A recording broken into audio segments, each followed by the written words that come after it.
Oke guys, welcome back to Daily Charting with Toshi, di mana kita akan daily chart your favorite cryptocurrencies. Oke, dalam 24 jam terakhir, cryptocurrency market kembali meningkat sebesar 1,6%. Dengan total market cap mencapai 1,82 triliun US dollars. Dan berita bagusnya, Bitcoin kembali di atas 41.000 US dollars. Tepatnya dia di 41.100-an lah ya mungkin ya. Dengan peningkatan sebesar 3,64% dalam 24 jam terakhir. Untuk Ethereum kembali ke 2.700-an dengan peningkatan 4,83%. BNB dia naik 2,77% dengan sekarang di 383. Lalu untuk Terra Luna dia masih terkoreksi ya. Jadi walaupun kemarin BTC naik, dia mulai terkoreksi. Kayaknya ya memang sudah waktunya ya. Kemarin sudah new all time high juga. Dan Cardano kembali ke angka 84 sen ya. Jadi pada hari ini kita bisa lihat ya close daily dari BTC ya, it's really good ya. Dimana kita bisa lihat dia close daily-nya itu di 41.128 ya. Berarti PR-nya dia selesaikan yang kemarin ya, tembus MA20 dan tembus MA50. Nah, ini dia makanya kenapa gue bilang jangan dipaksakan trade futures kemarin ya. Ya, baik lagi ya. Kita nggak pernah tahu akan seperti apa. Dan seperti yang gue bilang ya, ada teori bahwa mengatakan si FOMC ini sudah priced in harganya. Jadi saat diumumkan nggak akan bikin market drop. Dan ternyata pada faktanya yang terjadi adalah yang skenario pertama. Itu bahwa ternyata harga sudah price in ya, atau si FOMC ini sudah price in, maka tidak terjadi dump. Itu malah kesannya dia malah ada sedikit rally ke atas gitu ya. Jadi pada hari ini tentunya tayangnya nanti kita akan bahas di belakang. Lebih detailnya sekarang kita akan masuk dulu ke newsnya yang otomatis berhubungan juga dengan FOMC. Oke, dan balik lagi ke FOMC ya, atau the Fed ya. Dimana sekarang pertama kalinya mereka dalam 3 tahun ke belakang meningkatkan interest rate mereka ya. Jadi ini adalah peningkatan 0,25% pertama sejak tahun 2018. Dan kedepannya masih akan ada 6 kali lagi. Kapan? Ini ya, 1, 2, 3, 4, 5, 6. Nanti di Mei, Juni, Juli, November, September, dan Desember gitu ya. Nah, sekarang kita lanjut ke dalam si beritanya. Jadi kita tahu bahwa ini ya, interest rate ini waktu zaman COVID-19 itu basically nyaris nol ya. Nah, sekarang mulai ada peningkatan karena dianggap ekonomi Amerika Serikat sudah mulai siap untuk environment yang interest rate-nya lebih tinggi gitu ya. Nah, tetapi move ini tentunya akan membuat prime rate dan semua financing cost menjadi meningkat ya, alias simpelnya bunga untuk ya bunga bank akan meningkat semua, otomatis orang nggak bisa recklessly lagi meminjam uang gitu ya. Dan juga tentu The Fed mengatakan bahwa dengan si rate increase ini maka economic growth pada tahun ini juga pasti akan lebih rendah, itu udah pasti. Dan selanjutnya juga rencana mereka akan konsensus fund rate-nya itu di sekitar 1,9% dalam akhir tahun. Ya, di ekonomi seperti itu. Jadi nggak akan sampai ekstrim banget gitu ya, nggak akan sampai tiba-tiba interest rate jadi 20% gitu ya, kayak di tahun berapa ya, tahun 80-an gitu ya, nggak akan sampai separah itu. Teorinya seperti itu ya. Nah, langsung, nah ini nih, kita bisa nih, tahun 80-an sempat sampai nyaris 20% gitu kan. Ya, rencana mereka sih nggak sampai sebesar itu. Tapi nggak tahu juga ya. Nah, lalu kita bilang juga di akhir dari FOMC meeting ini juga mereka mengatakan bahwa mereka anticipate untuk increase dalam target range juga apabila diperlukan. Gitu. Jadi 1,9 targetnya. Tapi kalau sampai ternyata inflasi masih terus tambah parah, mungkin akan bertambah lagi. Gitu ya. Dan Jerome Powell juga mengatakan di post meeting dia, di mana dia menghint juga balance sheet reduction ini akan mulai dilakukan pada bulan Mei. Jadi mungkin akan kurang lebih bersamaan dengan rate hike selanjutnya ya. Jadi kurang lebih seperti itu mengenai FOMC. Tentunya kita akan update lagi nanti kalau sudah dekat-dekat dengan tanggal 3-4 Mei 2022. Oke, dan kita lanjut lagi ke Bitcoin ya. Ternyata pada faktanya Bitcoin bukannya ngedump, malah dia rally menembus MA20 dan 50. Berarti PR dia kemarin sudah selesai ya. Dia menyelesaikan PR-nya dengan sangat baik. Nah, jadi kita bisa lihat nih, pada faktanya, ya makanya gue bilang kenapa kemarin jangan terlalu paksain untuk bermain futures. Karena pada faktanya, 24 jam terakhir, itu sebesar 154 juta US dollars terlikuidasi. Hanya 24 jam saja.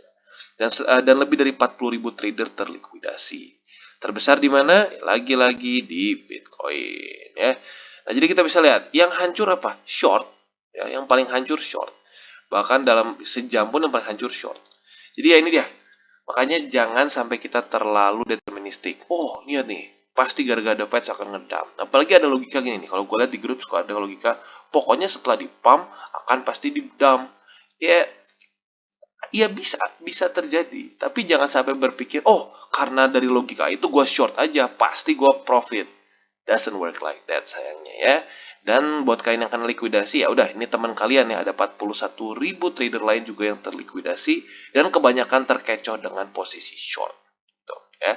So, ya hati-hati. Ya, makanya kalau gue pribadi, gue lebih suka bereaksi terhadap markets, telat dikit nggak apa-apa dibandingin berusaha untuk front running markets, ujung-ujungnya malah terlikuidasi. Ya. Nah, jadi untuk Bitcoin sekarang, dia udah tembus nih, tembus MA20 dan 50. Tetapi PR dia belum selesai. Gue sudah bilang dari DCWT seminggu lalu ya. Bukan cuma tembusnya yang penting. Bukan cuma tembus dan close di atas dari MA20 dan 50. Tetapi menjadikan 50 dan 20 sebagai support. Karena kita lihat sudah 3 kali nih. Tembus sih nggak terlalu susah. Ya, sudah 3 kali dia tembus dengan gampang. Yang susah adalah menjadikan MA20 dan 50 sebagai support. Gitu. Karena di sini gagal, di sini gagal, dan di sini gagal. Gitu. Jadi PR terbesar gua ya, atau yang menurut gua terbesar dari BTC adalah bukan cuma tembus, tetapi menahan ini sebagai support. Jadi yang ingin kita lihat adalah mungkin dia retest di sini, wick boleh, candle close juga boleh dekat-dekat, dan terpantul lagi ke atas. Itu yang kita cari ya. Apabila sudah terjadi itu pertama kali sejak kapan ya? Sejak udah lama banget. Terakhir ini menjadi support itu pada tanggal kapan? Di sini ya. Oh enggak, bahkan 50 tuh terakhir menjadi support dan 20 tuh di daerah sini, di daerah dekat-dekat all time high. Gitu. Jadi ya baik lagi, ini menjadi satu konfirmasi yang penting bagi Bitcoin. Bisakah dia mantul di daerah MA20 dan 50 itu di sekitar 40.000 lah, 40.000 bawah ya. Jadi kurang lebih seperti itu untuk Bitcoin. Untuk 4 hourly chartnya gue pikir kita juga jangan terlalu gegabah ya. Tapi baik lagi kalau kalian yang high risk banget juga boleh pertimbangkan MA200. Tapi kalau gue pribadi enggak. Dan untuk MA20 dan 50 di daily pun, kalau buat lo yang belum punya harga Bitcoin di daerah situ, atau belum pernah average Bitcoin di daerah MA20 dan 50, boleh pertimbangkan untuk average situ. Tapi kalau buat lo yang udah pernah average di situ, ya sudah, jangan average lagi di situ. Oke, dan kita lanjut ke Luna. Nah, untuk ke Luna, bagi kalian yang sudah pasang di MA20, otomatis sekarang udah kena ya. Tapi kita bisa lihat bahwa Luna masih struggling untuk tembus ke atas, ya, di mana BTC dia mungkin bisa lah dihitung ngepam ya, karena naiknya lumayan. Tapi Luna tidak terlalu terbantu. Apakah ini memang benar-benar momentum Luna sudah mulai habis? Ya sudah, kita lihat nih, apakah dia akan tembus pada MA20 atau tidak hari ini. Karena seperti yang gue bilang, gue pribadi masih ada buy limit di daerah $75 lebih 11 sen. Pasti kena nggak? Nggak ada yang pasti. Ya, kita nggak pernah tahu bakal kena atau nggak. Tapi kalau kita lihat dari momentumnya, dia sekarang cenderung melemah. Nah, bagi kalian yang sudah pasang di MA20 tentunya sudah dapat kemarin. Ya, posisi sekarang profit dikit ya. Tapi ya sudah. Karena baik lagi masuknya lebih ke averaging, bukan untuk short term trade. Jadi untuk sekarang Luna, bagi kalian yang mungkin belum punya di MA20, boleh pertimbangkan lagi untuk average di situ. Atau kalau kalian ngerasa dengan bentuk candle seperti ini, kemungkinan besar Luna akan tembus MA20, ya boleh tetap bersabar, tunggu di daerah $75 ya. Jadi gue ulangi, untuk Luna ada dua ya. Yang pertama, kalian bisa averaging di MA20 yang sekarang ada di $87 lebih 55 sen. Atau kalian bisa lebih bersabar apabila apabila lu merasa secara TA dia terlihat lebih bearish, ya lu bisa tunggu di daerah $75 lebih 11 sen. Dua-duanya nggak ada yang salah ya. Jadi kurang lebih seperti itu, dan kalau kita lihat di 4 hourly chartnya, dia sedikit tertahan oleh MA20 dan 50. Dan ya maka dari itu, kalau gue ngerasa secara probability ya baik lagi probability, ini nggak pasti ya, itu ada kemungkinan Luna akan tarik nafas dulu ke daerah $75 gitu ya. Jadi kurang lebih seperti itu. Oke, dan untuk Atom ya, kita bisa lihat lagi-lagi Atom terpantul di daerah $26 lebih 61 sen ya. Di daerah sini lagi terjadi seperti di sini, dan juga di sini gitu ya. Nah, jadi seperti gue bilang ya, daerah $26 lebih 61 sen ini menjadi satu support yang sakti bagi Atom. Dan yang sakti lagi apa? Kalau dia mantul sebagai support kuat, tapi kalau ketembus terus di retest sebagai resisten, lembek ya. di retest langsung tembus, di retest langsung tembus, ya. Ini di retest langsung tembus dan seterusnya. Ternyata akhirnya dia tetap setia dengan dengan tradisi. Akhirnya dia dengan gampang tembus lagi dari $26 lebih 60 sen sebagai resisten di sini, ya. Nah, good newsnya apa? Kemarin dia berhasil juga sekalian menembus MA50. Tetapi sayangnya sedikit kagok, ya, nggak tembus 20-nya. Jadi cuma tembus 50. Nah, jadi PR tambahannya atau PR lanjutan dari Cosmos adalah menembus MA20 di daily, dan kalau bisa ketemu momentum sampai menembus juga daerah $30 lebih 12 sen. Karena kenapa? Ini adalah struktur, ya, otomatis ini bisa menjadi satu resisten. Bahkan kalau kita lihat di sini sudah 2 kali nih daerah sini menjadi satu daerah resisten, ya, bagi Atom. Jadi untuk sementara ini menjadi satu target yang untuk ditaklukkan oleh Atom, ya. Jadi yaitu adalah menembus MA20 dan juga $30 lebih 2 sen, ya, close di atas ini. And that's gonna be good untuk Cosmos, ya. Dan untuk di 4 hourly chart-nya, kita bisa lihat juga dia sudah mulai menembus MA200, ya. Dan buat kalian yang mau agresif, ya mungkin boleh pertimbangkan di sini. Tapi ya kalau gue pribadi sih ya udahlah, kita mendingan tunggu dulu sampai daily close-nya, sampai daily close di atas dari MA20 dulu. Dan kalau mau agresif tunggu sampai nanti MA20-nya dia sudah golden cross dengan dengan MA50 dan 200, ya. Jadi kurang lebih seperti itu untuk Atom. PR-nya sekali lagi gue ulangi adalah menembus MA20 di daily, plus kalau bisa close daily-nya juga di atas dari $30 lebih 2 sen. Oke, dan XRP, lagi-lagi dia menunjukkan MA20 di daily sepertinya menjadi satu support yang kuat bagi XRP, ya. Sudah 1, 2, 3, sudah 3 hari dia bertahan menjadi support yang baik untuk XRP, bahkan di masa-masa Bitcoin ngedump kemarin, ya. Nah, sekarang PR selanjutnya adalah close daily di atas dari 80 sen, ya. Supaya apa? Supaya secara struktur dia membuat higher high. Jadi kita bisa lihat di sini, ya, di sini high, higher low, higher high, higher low. Nah, sekarang kita perlu lagi higher high. Dan secara struktur lumayan bagus, ya, dia mulai terus memecahkan higher high sebelumnya, ya.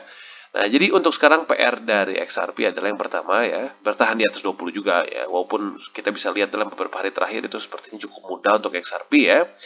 Nah, selanjutnya adalah PR-nya untuk daily close di atas dari 80 sen, ya, kalau bisa sekitar 81 atau 82 sen, ya. Nah, jadi kurang lebih seperti itu untuk XRP. Untuk di 4 hourly chart-nya kita bisa lihat dia sudah MA200-nya sudah golden cross dengan MA50, ya. Artinya sudah semakin kuat nih momentumnya, ya. Dan buat kalian yang mungkin agresif karena sudah dalam posisi seperti ini, boleh pertimbangkan apabila dia terpantul di daerah MA20 atau 50 di 4 hourly chart. Tapi sekali lagi gue ulangi, ini untuk yang lebih agresif. Buat yang lebih konservatif, ya, mungkin bisa tunggu apabila dia kena mungkin ada wick di MA20 di sini, which is itu sekitar 75 sen, ya. Jadi kurang lebih seperti itu untuk XRP. Dan overall kita bisa lihat secara strukturnya dia mulai baik, ya, dan cukup baik dibandingkan beberapa alternatif coins lain yang cenderung masih membuat lower low. Oke, dan selanjutnya Solana. Kita bisa lihat Solana kemarin-kemarin saat BTC ngambek, dia membuat lagi-lagi membuat lower low di sini, ya. Jadi lower low dia sekarang di $78. Tetapi good newsnya apa? Kemarin dia ikutan juga ketarik oleh Bitcoin dan berhasil technically speaking menembus walaupun tipis, ya, tipis. Jadi mungkin kalau tembusnya tipis tapi minimal open daily-nya, ya, open daily candle-nya di atas dari MA20. That's good, ya. Nah, jadi sekarang PR terbesar dari Solana adalah untuk mempertahankan harganya di atas MA20. Kalau bisa close daily juga di atas dari 20, gitu, ya. Dan tentunya setelah itu PR selanjutnya adalah menembus MA50 yang ada di daerah $94 lebih 34 sen. Tuh, ya. Nah, sekarang kita bisa lihat dia masih cukup tertahan oleh si struktur ini, ya. Jadi tentunya apabila dia mulai bisa close di atas dari sini, ya, di atas dari sekitar $88, ya, dia close di 89 bahkan $90, itu secara struktur bagus, ya, dia memecahkan lower high di sini, ya. Jadi kurang lebih seperti itu untuk Solana. Dan buat yang agresif tentunya, ya, bisa juga kalian pertimbangkan apabila dia terpantul lagi di antara MA50 atau 20 di sini. Tetapi keep in mind sekarang yang menjadi resisten utama bagi kalian yang agresif adalah MA200 di sini, ya.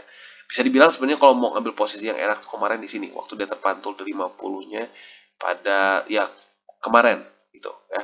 Tapi baik lagi ya, kita belum bahas kemarin soalnya. So for now buat kalian yang lebih agresif, andaikan sampai dia reject oleh EMA 200 di sini dan terpantul dengan antara EMA 50 atau 20 di sini, kalian bisa pertimbangkan untuk tambah posisi kalian. Ya, jadi gue lagi buat yang agresif bisa pertimbangkan pantulan di EMA 50 atau 20 di 4 hourly chart.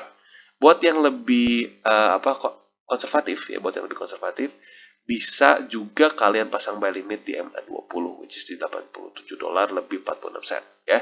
Jadi kurang lebih seperti itu untuk Solana. Oke, dan selanjutnya Harmony One. Ya, ini juga update setelah cukup lama kita belum bahas lagi ya. Nah, kita bisa lihat bahwa Harmony dia setelah kita bahas kemarin kembali membuat lower low. Ya, dia tembus struktur di sini dan membuat lower low. Tetapi berita baiknya apa? Berita baiknya dia ikutan ketarik oleh Bitcoin secara signifikan. Dan dia sekarang lagi mau meretest MA200. Ya, walaupun sekarang sudah sedikit malu-malu nih di sini ya.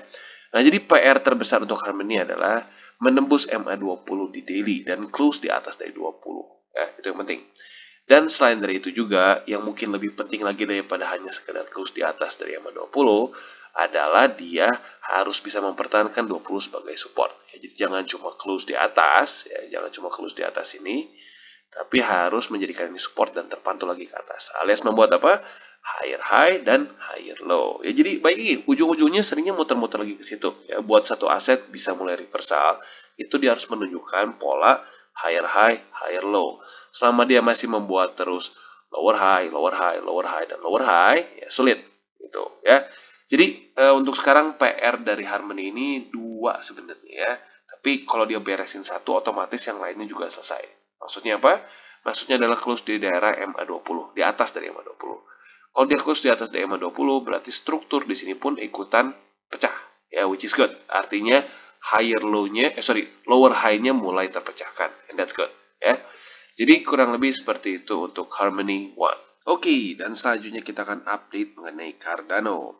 Untuk Cardano kita bisa lihat ya, sejak dia tembus daerah 84 sen ini jadi buruk secara price action ya. Kita bisa lihat dia tembus, dia retest, gagal lagi, dan setelah itu candle-nya nggak jelas semua ya.